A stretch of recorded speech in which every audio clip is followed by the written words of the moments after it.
के कोई और छुएगा तुझे, ये सोच के पल पल डरता रहता हूँ।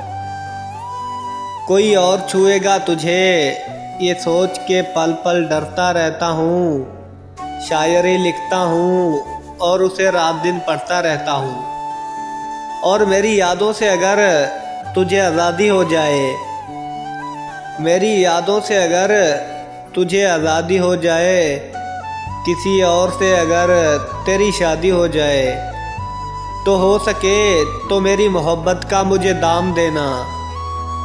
हो सके तो मेरी मोहब्बत का मुझे दाम देना।